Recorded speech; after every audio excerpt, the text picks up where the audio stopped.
Some crime scenes don't just tell you what happened. They force you to hear the killer's twisted thoughts long after the blood has dried. I arrived at the quiet suburban house shortly after midnight, responding to a welfare check that had turned into something far worse. The front door was unlocked. Inside, the scene was eerily calm and horrifying at the same time. Two bodies lay on the living room floor near the couch, a young woman and a man, both in their mid-20s.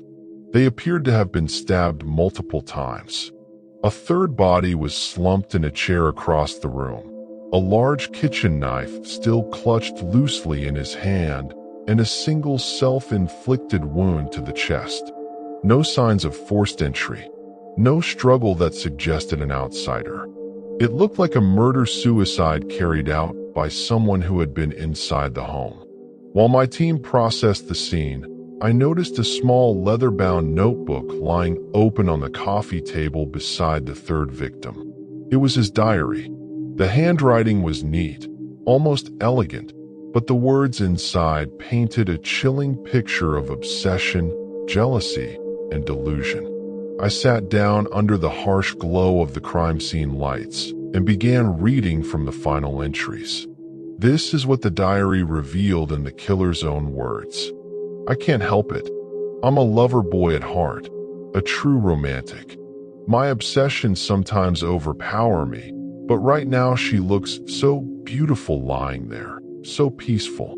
I wonder what she's dreaming about. Is it about me? About our brief meeting at the supermarket earlier today?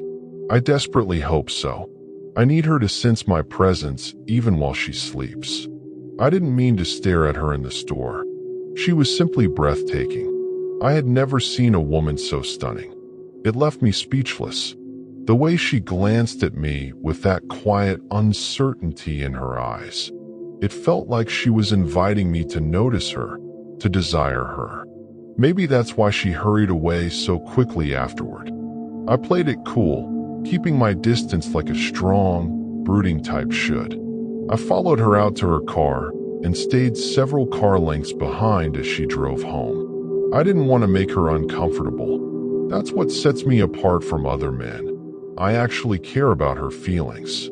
Still, it was difficult to hold back. Her figure was absolutely captivating as she carried her grocery bags inside the house. I made a careful mental note of which home was hers before parking my car a safe distance away. I wanted our first real romantic moment to be a complete surprise. I cut through several backyards and hid behind trees as I made my way closer. I had made mistakes with other women in the past, women I believed would love me forever.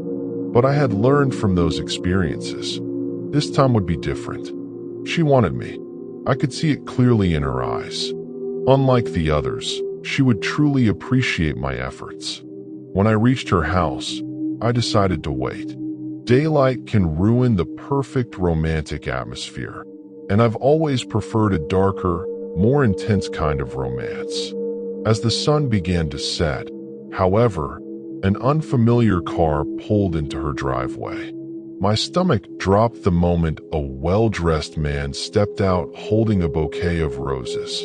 The way they hugged each other felt like a personal betrayal, a slap across my face. I'm grateful they left the door unlocked. They were too distracted with each other to think about security. I'm also thankful I arrived before any clothes came off.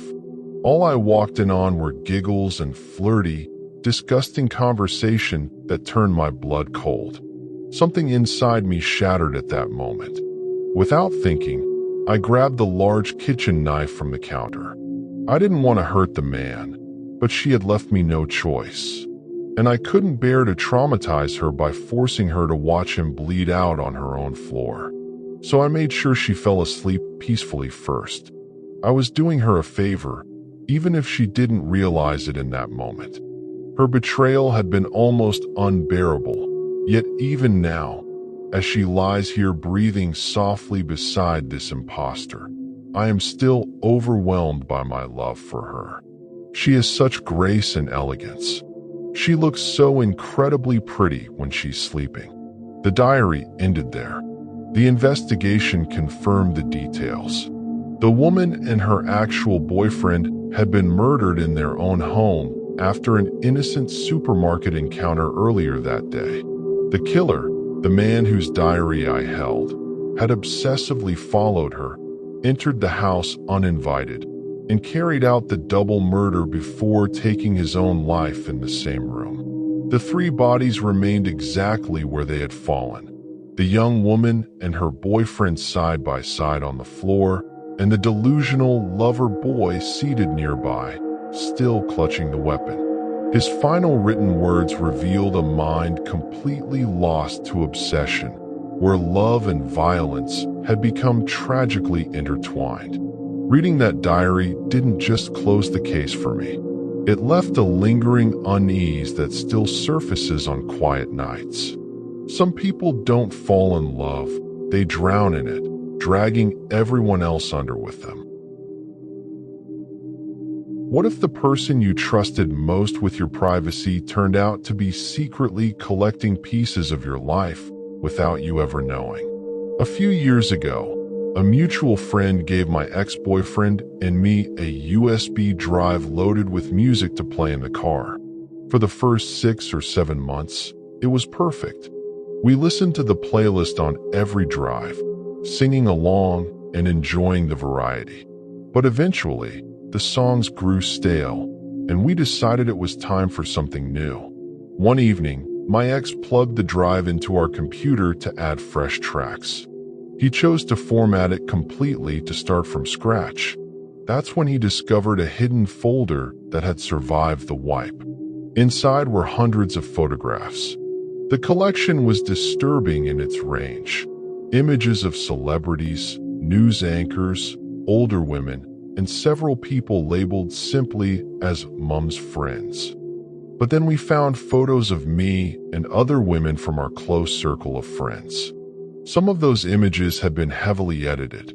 He had drawn over them, exaggerated certain body parts, and even turned a few into crude, animated creations. Then we opened another folder. This one was far worse. It contained dozens of secret photographs he had taken of me, all without my knowledge or consent. At first glance, some looked almost innocent. Me sitting on the couch, talking on the phone, or relaxing at home. Others captured me bending over to pick something up, but many crossed a clear line. There were close-up shots of me sleeping, some taken with a flash that must have lit up the room. In several, he had carefully lifted the blankets to photograph underneath. One particularly invasive image showed his hand touching my body while I was asleep. Discovering those photos forced me to revisit moments I had once dismissed as nothing. I remembered the night my purse vanished from my car after a group outing. It was never found. My ex had been with us that evening and later asked to borrow my car. At the time, I never suspected him. Now, the timing felt far too convenient. Another memory surfaced. The afternoon I was taking a shower while he was at the house. I heard rustling sounds outside the bathroom window, like someone moving through the bushes. I brushed it off then, assuming it was an animal or the wind. Today, I'm convinced he was trying to spy on me. He had always been socially awkward and struggled to make friends, so our group became some of the few people he spent time with.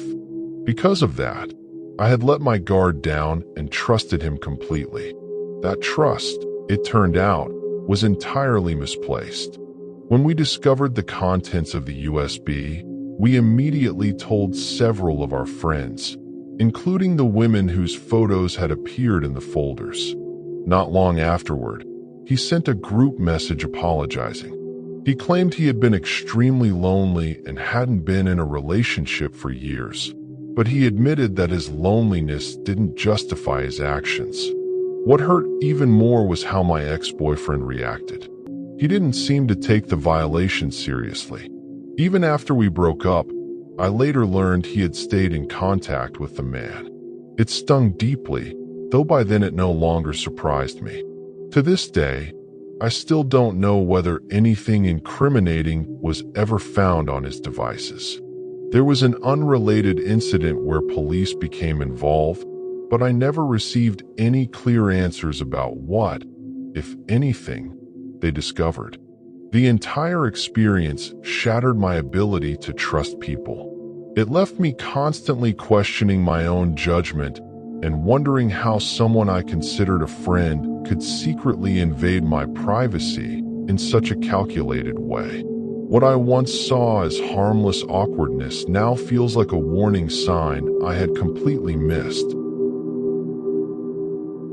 Some places are meant to be forgotten. The problem is, they don't always forget you back.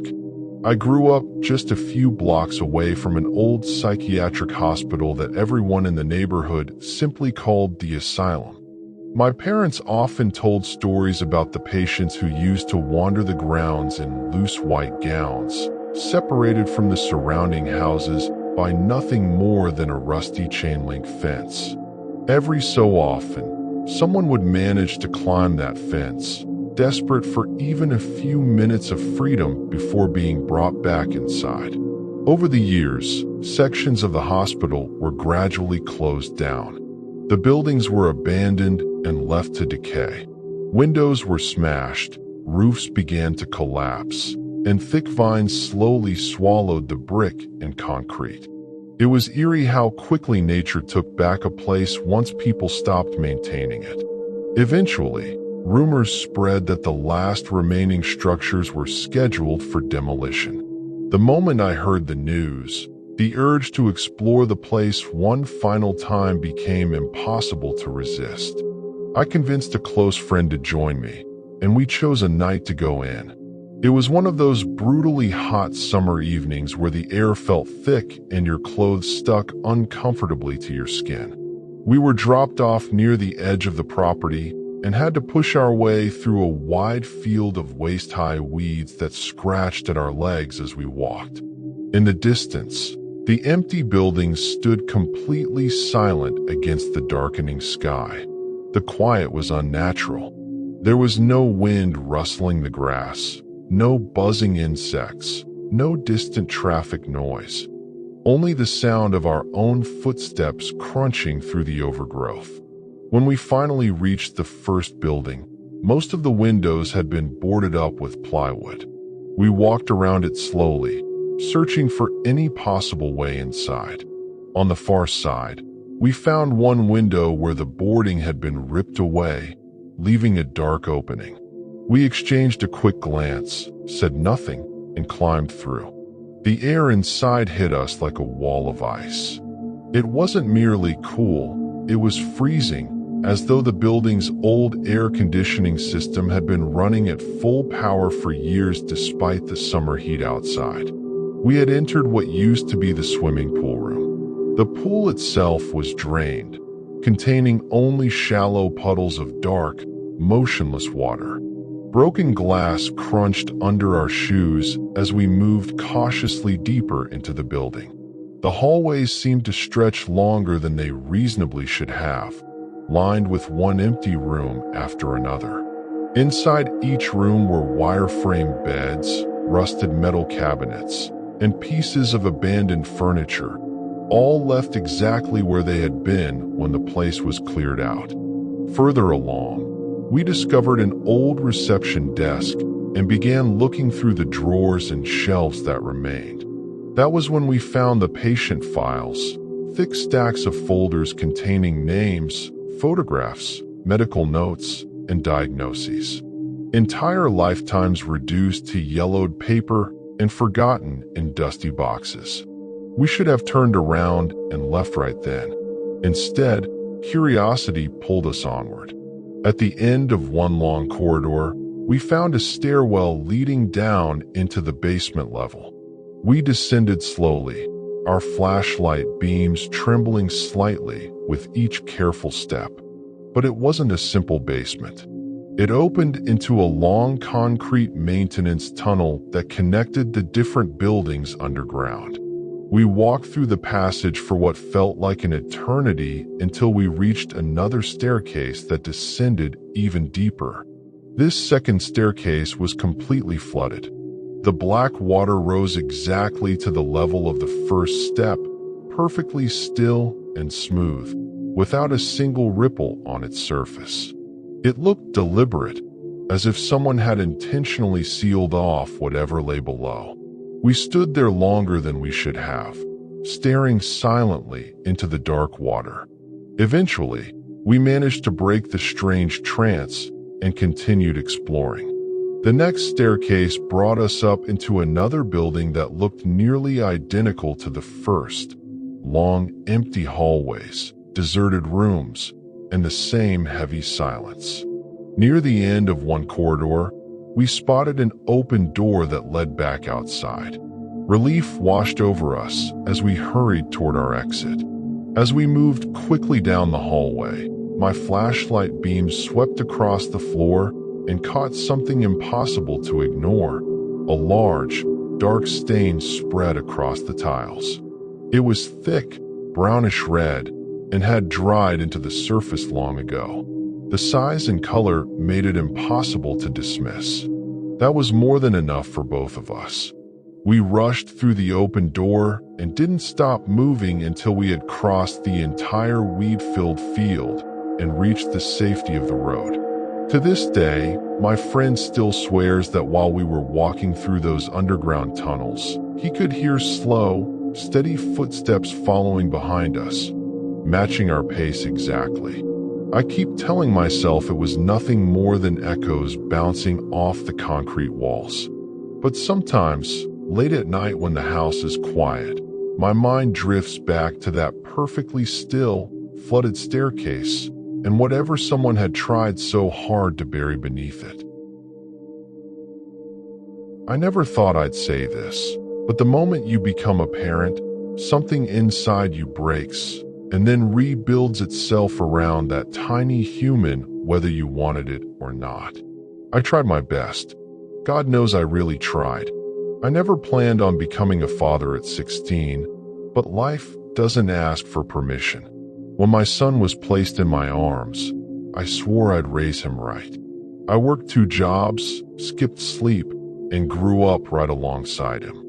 Through every tantrum, every late-night fever, and every awkward father-son talk, I told myself I was doing something good, that I was shaping a better version of myself in him. He was always polite, well-mannered, the kind of boy who opened doors and said, "Yes, sir," without being reminded. And the girls, they noticed.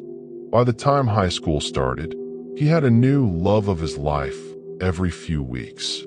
He'd come home buzzing with excitement, telling me how this one was different, how she was the one.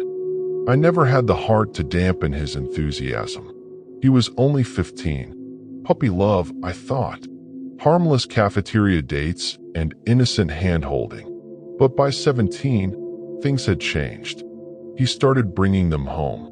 Real dinner-at-the-table meetings with his mother and me. I'm terrible with names, but faces? Those I never forget. That's when the missing person posters began appearing around town. At first, I brushed it off as coincidence. The world is full of runaways and troubled teens. But when I saw the face of the latest girl, Miranda, the sweet, talkative brunette he'd brought over just 2 weekends ago, something cold settled in my stomach. I started paying closer attention. The girls never came back more than once or twice. He'd sneak out at night, returning before dawn with that distant, hollow look in his eyes. And when he spoke about them to me, his voice carried an odd hunger, not the normal excitement of a teenage boy in love, but something darker, like he was savoring a memory or fantasizing about something he hadn't quite finished. I prayed I was wrong. I begged whatever higher power was listening that my mind was playing tricks on me. This was my boy, the child I'd sacrificed my youth for, the kid who grew up with me, not just under me. One evening, after a brutal 12-hour shift, I came home determined to talk to him, to look him in the eye and demand the truth. I needed to kill the suspicion before it ate me alive. His bedroom door was ajar. The room was empty. On his nightstand, folded neatly in a small stack, were the missing person flyers, one after another. Each face was a girl he had brought home. Each smile I remembered from our dinner table. If it had only been the flyers, I might have convinced myself he was helping search parties. Maybe he felt guilty and was keeping them as reminders. Maybe he'd just stepped out to put more up. But then I saw what was written across each one. In the same handwriting I had patiently helped him practice years ago. The careful, slightly slanted letters I knew better than my own. Someone had scrawled single, brutal lines. Too loud, too demanding, too arrogant, too clingy, too annoying. Talked too much, laughed too loud. 7 girls, 7 complaints. I stood there, staring at the papers in my trembling hands. A single tear rolled down my cheek, and then, slowly, a smile crept across my face. Not a happy smile, something deeper, something proud and broken at the same time. I must have been lost in that strange trance for longer than I realized, because I didn't hear the door open behind me. A soft, hesitant voice cut through the silence. "Dad?" I turned around slowly. My son stood in the doorway, backpack still slung over one shoulder, eyes wide with surprise. For a moment, neither of us spoke. Then I opened my arms wide, the flyers still clutched in one hand, and said the only words that felt true in that moment. "That's my boy." Some things in life don't choose you. They wait patiently until you're lonely enough to choose them instead. I never planned on getting a dog. I simply grew tired of returning home to silence every single evening. I live alone, work exhausting long shifts, and most nights I'm too drained to do anything more than collapse on the couch and scroll on my phone until sleep finally takes over. I thought having another living creature in the apartment might make the space feel less hollow. That's how I ended up with Leo. The shelter staff explained that he wasn't exactly a stray. He was more like a neighborhood regular. He had been hanging around the same streets for years. Local people fed him scraps, shop owners recognized him on sight, and one of the workers even joked that Leo probably knew the area better than most longtime residents did. The strange part was the consistent story everyone told about him. He just sits there. They said he would stay planted on the same street corner for hours at a time, quietly watching cars pass and observing people as they walked by. It was as if he were patiently waiting for someone specific. He rarely barked, never begged for food, and only approached people if they approached him first. I convinced myself he was simply a calm, older dog who had grown comfortable around humans. At home, Leo was remarkably easy to care for. Almost too easy. Sudden sirens outside didn't startle him. Loud neighbors arguing down the hall didn't faze him. He didn't even lift his head when someone knocked on the apartment door. The only unusual behavior I noticed was how he would sometimes stare intently into empty corners of the room. It wasn't the normal way a dog tilts its head at a distant sound. It looked more like he was watching something invisible move across the space. I tried my best not to overthink it.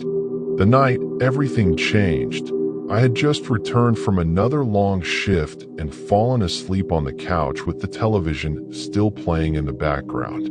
I woke up abruptly when the screen suddenly went black. At the same moment, the floor lamp beside me dimmed sharply, flickered, and then returned to its normal brightness. Then I heard it, a soft, deliberate sliding sound across the wooden floor.